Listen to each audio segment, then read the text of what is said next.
tukakubaliana tutengeneze ratiba ofisi ya makamu wa rais pale ambayo inaonyesha kila mtu anaenda tarehe ngapi. Kwa hiyo wote tukapangiana siku ili rais aone hakuna wa kumtuma, kila mtu ana kazi ya kufanya. Lakini mwisho wa siku kwenye ile ratiba ambayo nilipangiwa mimi, na mimi rais akanituma mahali kwenye shughuli nyingine tofauti na mazingira.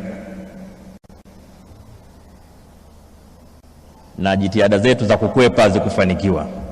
Mwisho wa siku Mheshimiwa Rais alinielekeza mimi ndio nije kumwakilisha kwenye shughuli hii.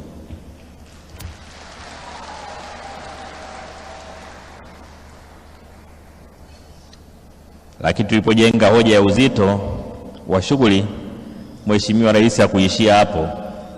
Ameenda safari kuwakilisha taifa letu kwenye safari muhimu sana ya kikazi nchini Urusi, na mamlaka ya urais nayo akanikabidhi.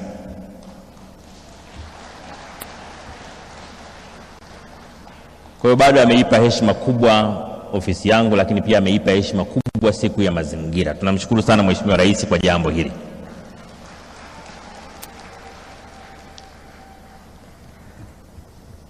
Sasa kwa kuwa namwakilisha Mheshimiwa Rais,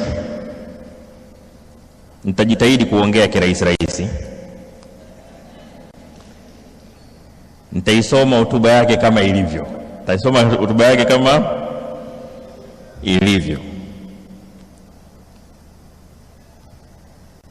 Awali yoyote, napenda nianze kwa kumshukuru Mwenyezi Mungu kwa kutufikisha katika siku ya leo tunapoungana na jumuiya ya kimataifa kuadhimisha siku ya mazingira duniani. Na washukuru waandaaji wa tukio hili kwa kunialika, lakini vile vile ninawashukuru nyote mlioko katika ukumbi huu, wakazi wa jiji la Dodoma na wananchi wote kwa ujumla kwa kutenga muda wenu kuungana nasi katika maadhimisho haya ya siku ya mazingira duniani.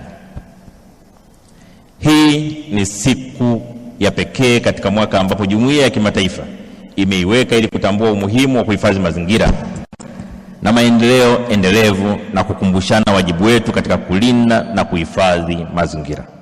Mwanga Fashion anahusika na uuzaji wa jezi mbalimbali. Utapata jezi zote kali kuanzia za ndani mpaka jezi za Ulaya. Lakini kwa wale pia wapenzi wa T9 utapata kwa Mwanga Fashion pamoja na jezi za sport. Fika kwa Mwanga Fashion uweze kujipatia jezi zako kwa bei poa kabisa. Zinapatikana kwa jumla na reja. Mwanga Fashion anapatikana katika mji mdogo kabisa wa Katoro, soko la Kariakoo, mtaa wa Msikitini. Zaidi wasiana Mwanga Fashion kwa simu namba 0768852151.